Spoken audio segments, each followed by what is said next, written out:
أعوذ بالله من الشيطان الرجيم بسم الله الرحمن الرحيم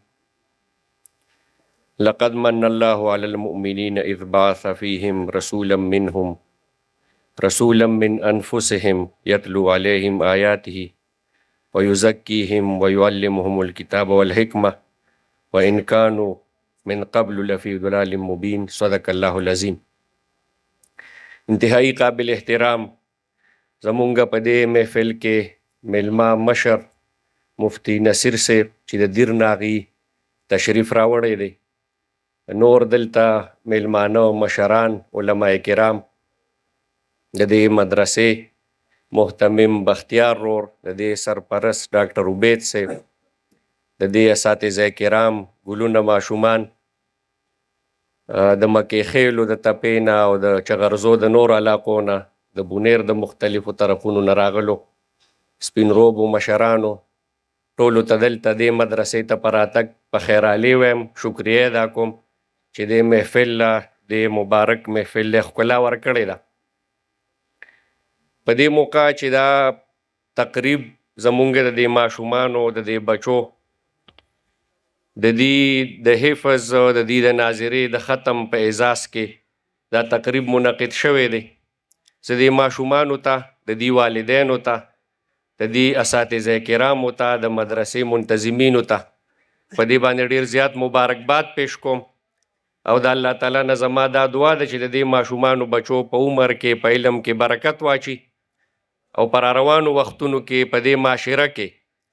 د دې د علم په برکت باندې په دې معاشره کې خیر خور کی. عزیزانو،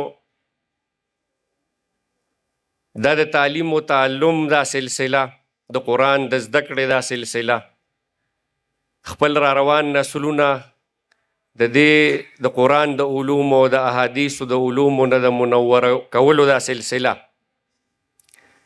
دا د حضور صلی الله علیه و وسلم د بعثت په حوالې سره په بنیادی ذمہ دارو کې یو ذمہ داری ده او هم په دې حوالې سره ابراهیم علیه السلام چې کومه دعا کړې وه نو هغه هم په دغې الفاظو کې وه چې ربنا وبعث فیهم رسولا منهم یتلو علیهم ویزکیهم ویعلمهم الکتاب والحکمه. دغه بنیادی ذمہ داری دي چې کوم د حضور صلی الله علیه و وسلم د بعثت په بنیادی ذمہ دارو کې او هم دغسې د حضور صلی الله علیه و وسلم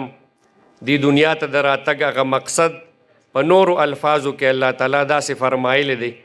چې هو الذي ارسل رسوله بالهدى ودین الحق لیظهره علی الدین کله ولو کرہ المشرکون.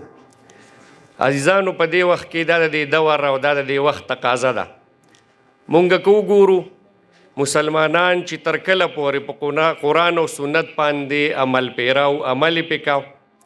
هغې د دنیا قیادت کو، د هغې مشري کوله، د هغې واک او اختیار ورسره او څنګه چې شاعر ویلیم دی مونږ ته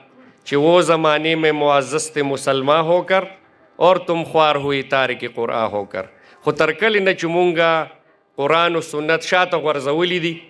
نو په هر ځای کې مسلمانان په سخته کې دي، په مشکل کې دي، ذلیل دي، رسوا دي. په دې وجه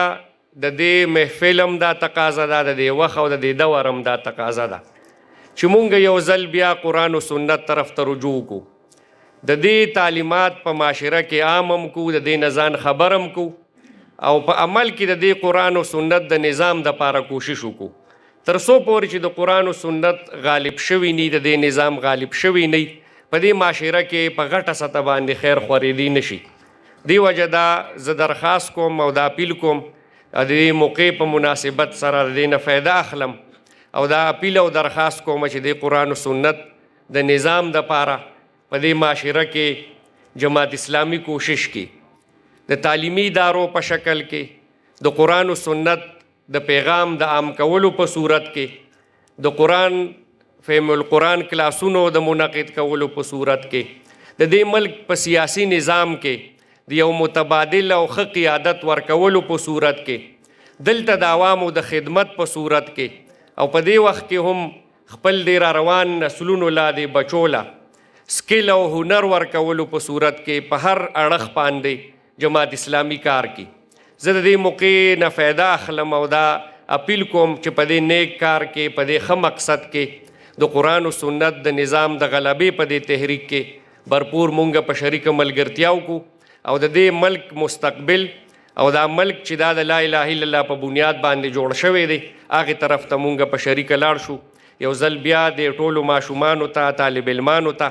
د هغې اساتذه کرامو ته، والدینو ته د قرآن په دې ختم باندې ډېر زیات مبارکباد پیش کوم. واخر دعوانا ان الحمدلله رب العالمین. جزاک الله.